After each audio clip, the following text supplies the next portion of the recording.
Muy bien. Ahora veamos ejemplos prácticos de honra según la Biblia, conforme a la palabra de Dios. Vamos a aterrizar este asunto de honrar a Dios. Bueno, como la palabra nos dice, y ya lo estuvimos viendo anteriormente, que nosotros tenemos que honrar a Dios y Dios nos va a honrar. Sí, Dios ya nos ha honrado. Sin embargo, Él puede y Él quiere seguirnos honrando todavía más. Imagínense ustedes, como si fuera poco lo que ya Dios hubiera hecho. Dios te promete que aún con todo eso, Dios te puede seguir honrando. Y es que la honra actual que Dios hace al hombre es eso, hacia toda la humanidad. Dios bendice a todos con el sol para que tengan la energía de la vida, ¿verdad? Dios bendice a todos con el aire para que tengan que respirar. Dios bendice a todos con los recursos naturales, porque de Dios es la tierra su plenitud y todos los que en ella habitan. Entonces Dios sigue honrando, Dios no deja de honrar. Nosotros le debemos algo a Dios, ¿eh? Tenemos deudas muy grandes. Es mucho mejor, yo te lo quiero decir en este momento de todo corazón, es mucho mejor que tú veas la vida sabiendo que le debes muchísimo a Dios, que le debes la vida, le debes el aire, le debes el sol, le debes el calzado que tienes, le debes el techo donde estás, le debes la comida. Si estás vivo, como quiera que sea tu vida, tú eso le debes a Dios. Dios te ha honrado con eso. La pregunta que yo te hago en este momento, ¿cómo le vas a pagar? No puedes ser indiferente, no puedes vivir una vida de ingratitud, no puedes pensar que eso tú lo obtuviste. Nadie te pidió opinión para venir a la tierra. Dios te quiso bendecir y Dios te escogió y dijo, te voy a honrar, vas a ser, vas a vivir, vas a estar aquí en el planeta Tierra, vas a tener la oportunidad de la vida. Dios ya te honró y Dios te sigue honrando. Entonces, tú tienes que ver cómo le vas a dar a Dios en retribución con tanta bondad que Dios ha tenido contigo. No es posible que tú hagas caso omiso y digas no a eso, porque entonces caerías en soberbia. Hubo una vez una persona que Dios lo honró demasiado, demasiado, tanto que era mayor que todas las demás entes creados por Dios en los cielos. Y se fijó y se olvidó de que él no era Dios.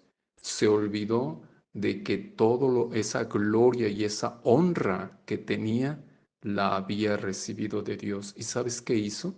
Se le olvidó tanto que hasta que pensó, no nada más que tenía que ser indiferente a Dios, sino que él también debería merecer gloria como si fuera Dios. En ese momento en el que fue indiferente a Dios, en que no tuvo en bien reconocer que sin Dios no era nada, perdió todo por su soberbia y Dios lo destituyó del cielo.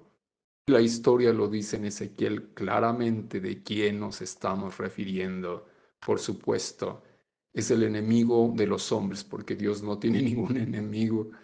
Nadie puede ser enemigo de Dios. Es el enemigo de los hombres, que es el diablo o Satanás, conforme a la palabra de Dios. Entonces, las personas que son soberbias, las personas que no consideran todo lo que Dios les ha dado, la bendición que crees, pues están actuando de la misma manera que Él. Un día Satanás le dijo a Eva, no, pero si no es cierto lo que Dios te dijo, que comiendo de ese árbol ibas a morir, no, al contrario, y vas a recibir vida y vas a ser igual que a Dios. Ups, voy a ser igual que a Dios. O sea que como que si yo hubiera creado todo, o sea que como que si yo no necesitara nada, o sea que como que si yo no hubiera nunca recibido lo que tengo. ¿Te das cuenta? La ingratitud. ¿Te das cuenta? Lo que es el resultado de no querer agradecerle a Dios y quererle pagar por todas sus bondades. Bueno, Empecemos, porque esta introducción ya se nos fue muy larga.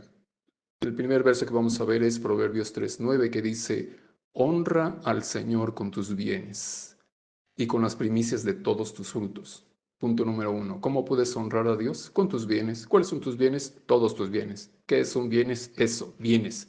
¿Qué es bien para ti? Puede ser un bien tangible, intangible, puede ser cosas materiales, cosas que para ti tienen valor o que para el mundo tienen valor. Todo eso son bienes. Si tú tienes algo, tú lo recibiste de Dios. Y Dios te dice: honra al Señor con todos esos bienes y con las primicias de todos tus frutos. Esa es una forma en que tú puedes honrar a Dios.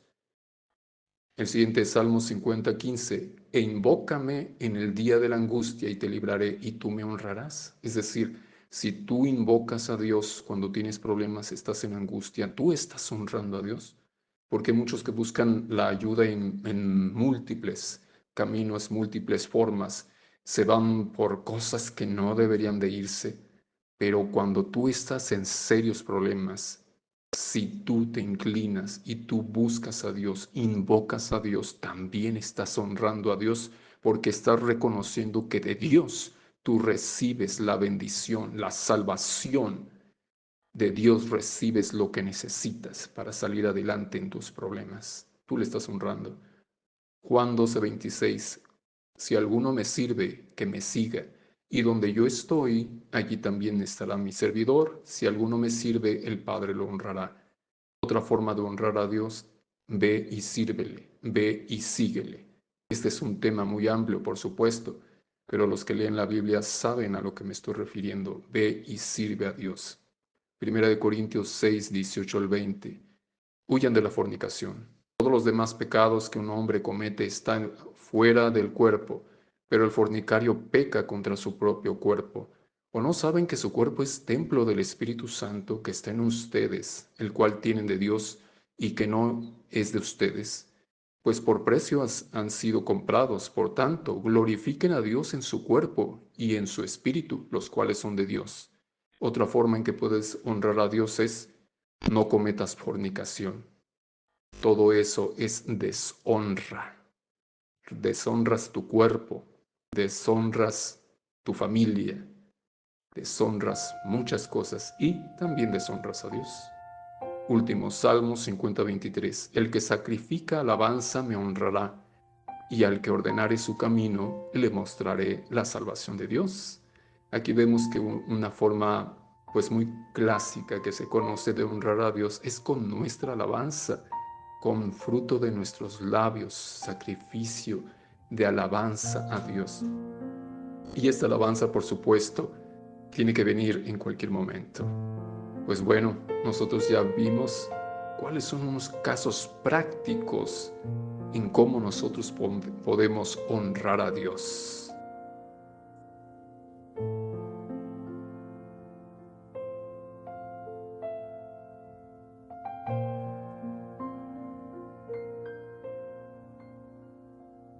Ahora sí. Ahora vamos a ver unos ejemplos en donde Dios ha estado honrando o humillando a naciones a lo largo de la historia. El primero lo vemos en el siglo XVII a.C. Dios destruyó a las ciudades de Sodoma y Gomorra porque deshonraron a Dios con su orgullo, arrogancia y prácticas inmorales de tipo sexual. En el siglo XIII a.C., Dios humilló a Egipto por no dejar ir a su pueblo Israel, enviándole plagas a su país y ridiculizando todos los dioses en quien ellos confiaban. También en esa misma fecha, en ese mismo periodo de tiempo, Dios humilló al pueblo de Canaán porque era un pueblo idólatra y por las abominaciones que cometía, pues ofendían a Dios. Lo humilló dejando que fuera exterminado por los israelitas. También en ese periodo de tiempo, Dios honró a los hebreos permitiendo que conquistaran y se apoderaran de la tierra de Canaán, porque habían aprendido finalmente a someterse a la voluntad de Dios. En el siglo VI a.C., Dios humilló a su pueblo Israel dejando que los babilonios los llevaran cautivos, porque Israel no quiso honrar a Dios obedeciendo sus mandamientos. En ese mismo periodo de tiempo, Dios humilló a Babilonia, permitiendo que los persas la conquistaran, por haberse ensañado con su pueblo Israel durante el cautiverio. En el siglo V a.C., Dios honra su promesa de hacer regresar a los israelitas del exilio. En el siglo 70 de la era cristiana, Dios entrega a Jerusalén para ser destruida por los romanos porque no honraron a su Hijo Jesucristo.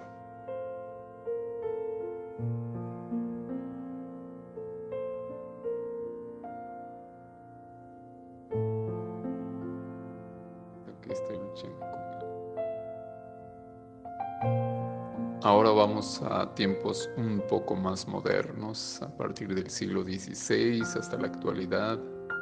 Vamos a revisar el caso de este país que en aquel entonces del siglo XVI se llamaba solamente Inglaterra, ya después sufrió varias transformaciones, se unió con Escocia, con Irlanda, ahorita vamos a llamarle el Reino Unido. También se le llama las Islas Británicas, algo así. Pues bien, este país vemos que en 1533 tiene la influencia de Thomas Cranmer en Inglaterra, la influencia de un gran reformador protestante. Y esto causó una gran revolución, ¿sí? Porque en esos tiempos, en ese siglo, empezaron a brotar muchos reformadores protestantes. Por ejemplo, en 1519 empezó la gran influencia de Huldrych Zwingli, espero que se pronuncie así. En 1517 empezó Martín Lutero en Alemania. En 1519 ya dijimos Huldrych Zwingli en Zurich. En 1519 tenemos a Philipp Melanchthon en Alemania. En 1533 ya habíamos dicho Thomas Cranmer en Inglaterra. En 1536 Juan Calvino en Ginebra. En 1559 la influencia de John Knox en Escocia. Así es que ese fue un siglo de la revolución del movimiento reformador hacia el movimiento, o sea, el movimiento protestante, y eso revolucionó totalmente el viejo mundo, Europa, porque estaba teniendo lugar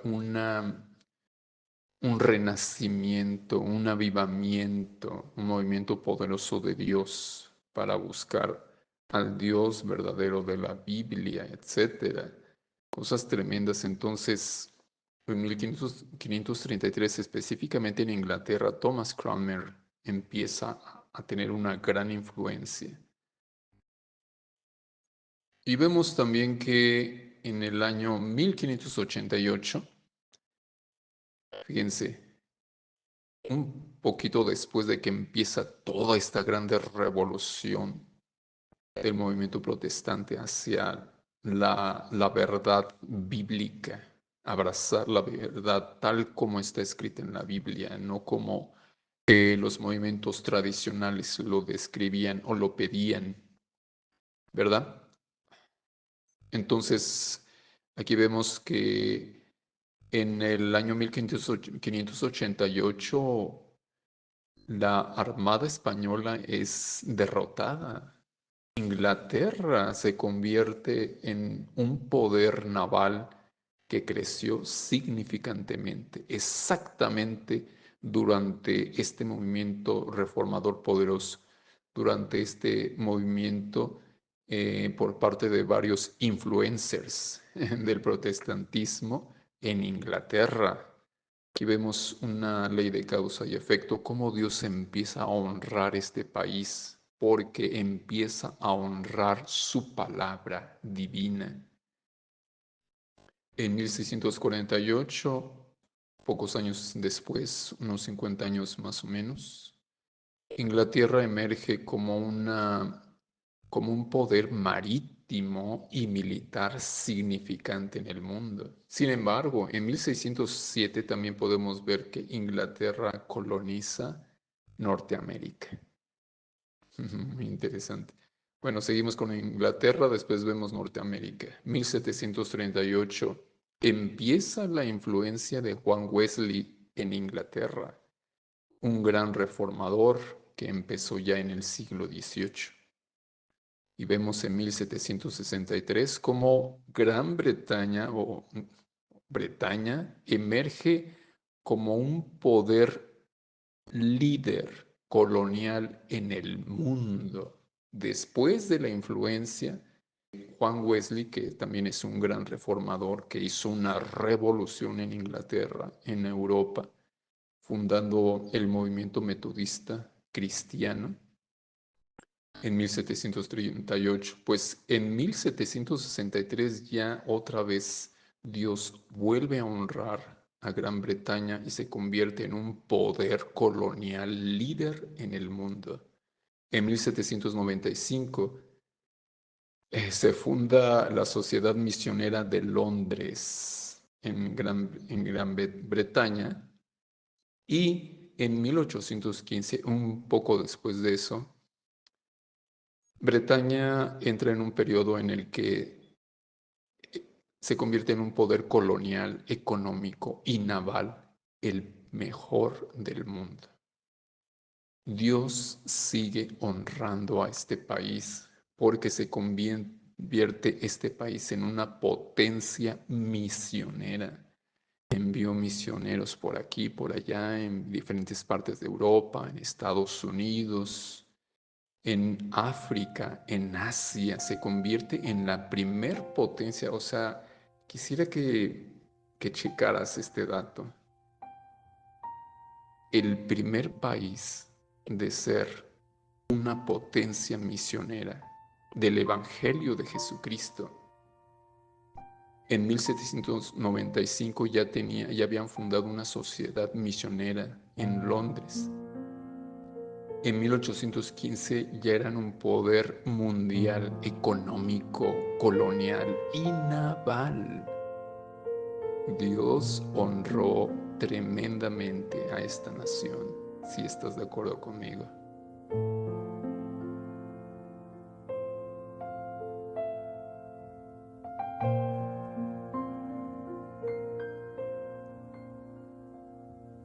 Bueno, ahora vamos a ver el caso de este otro país de Norteamérica, o mejor conocido como Estados Unidos de América. Nosotros vemos que Inglaterra coloniza Norteamérica en 1607. Pero ¿quiénes eran estos que colonizaron Norteamérica, que fundaron la Luisiana, 13 colonias de Inglaterra?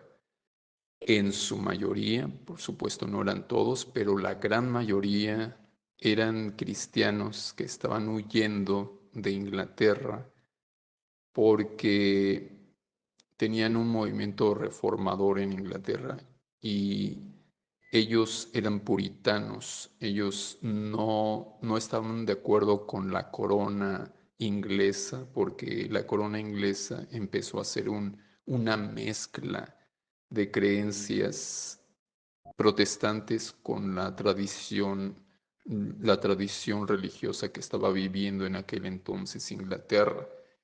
Ya había un gran despertar, por supuesto, ya había un gran movimiento reformador y protestante en Inglaterra, pero empezaron conflictos. Entonces muchos de esos que se pronunciaron, se declararon como radicales 100% en la Biblia, protestantes, decidieron mejor irse al Nuevo Mundo.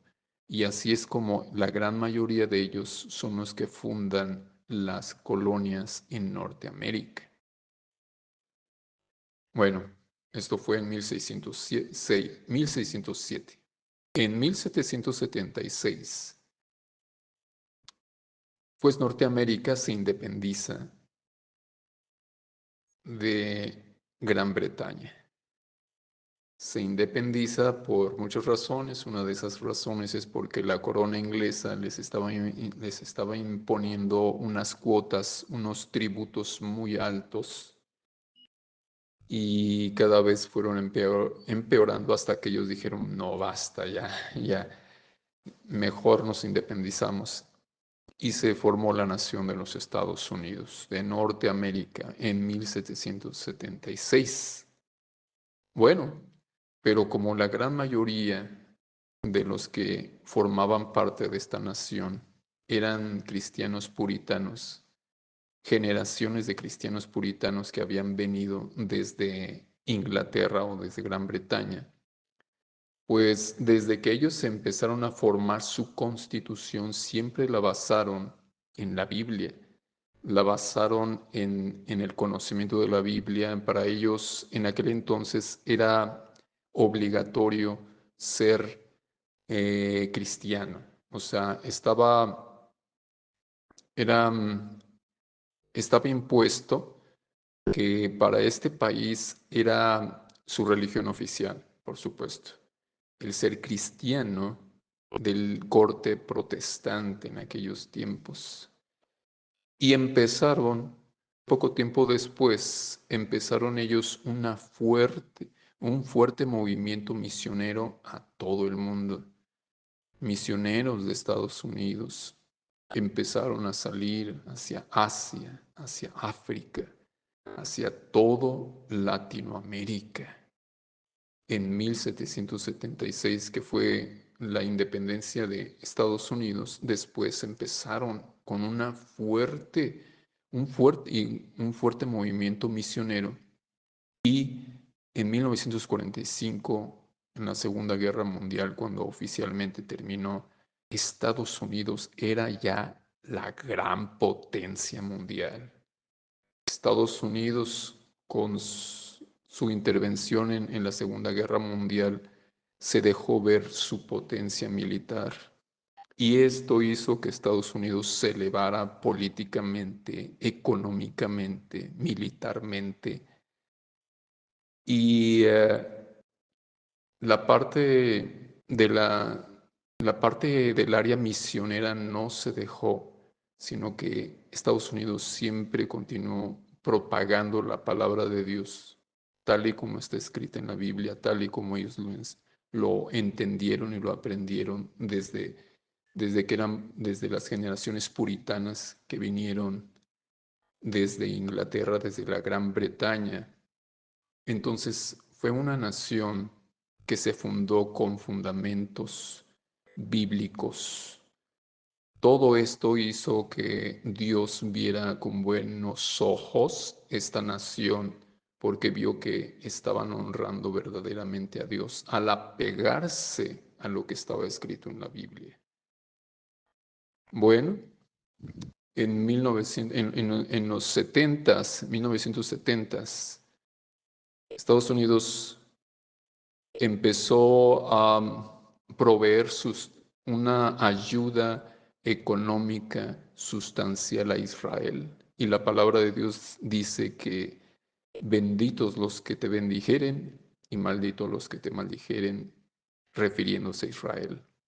Estados Unidos empezó a honrar a la nación de Israel. En 1973 fue la primera vez que Estados Unidos proveía una ayuda significante militar a Israel durante sus conflictos de guerra. Y esa ayuda la ha mantenido hasta ahorita.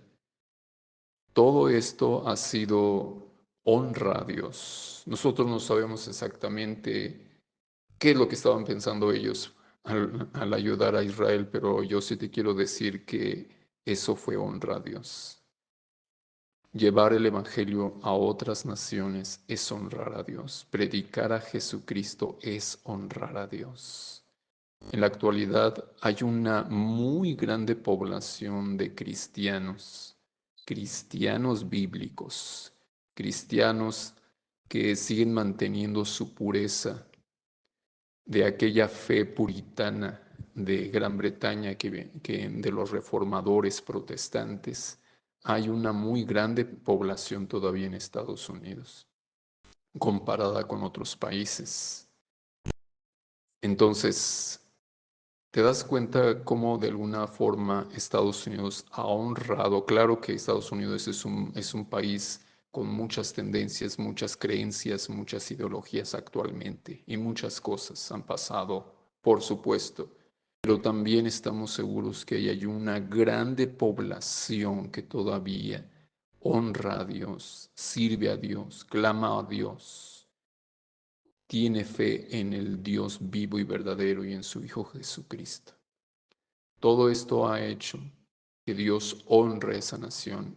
Y a pesar de las fluctuaciones, a pesar de los problemas, a pesar de muchas cosas que han sucedido en este país, dentro de este país y sobre este país, yo quiero decirte que Dios ha honrado a este país. Y quiero decirte también que a medida que nosotros honremos a Dios, Dios nos va a honrar. No importa de dónde vengamos, si nosotros honramos a Dios, no importa de qué país nosotros seamos, si nosotros honramos a Dios, Dios nos va a honrar. Si nosotros honramos a Dios obedeciéndole, siguiendo su palabra, absteniéndonos de las cosas que Dios aborrece, porque Dios aborrece muchas cosas. Están escritas en los 10 mandamientos. El primer mandamiento que vemos en su palabra es: no te harás imagen ni ninguna semejanza de lo que esté arriba en el cielo. Segundo mandamiento: no te inclinarás a ellas. Tercero: no tomarás el nombre del Señor tu Dios en vano. Cuarto: acuérdate del día de reposo. 5: honra a tu padre y a tu madre, etcétera. Estos son los famosos 10 mandamientos. Si nosotros honramos la palabra de Dios y cumplimos con todo esto, seguramente Dios nos va a honrar porque Él lo ha prometido. Hay otros mandamientos que no están aquí en esta lista, pero hay cosas, por ejemplo, ¿cuáles son las cosas que cometían los cananeos? ¿Cuáles son las cosas que se han venido cometiendo que son abominaciones a Dios y que Dios no puede honrar a las personas que cometen ese tipo de atrocidades?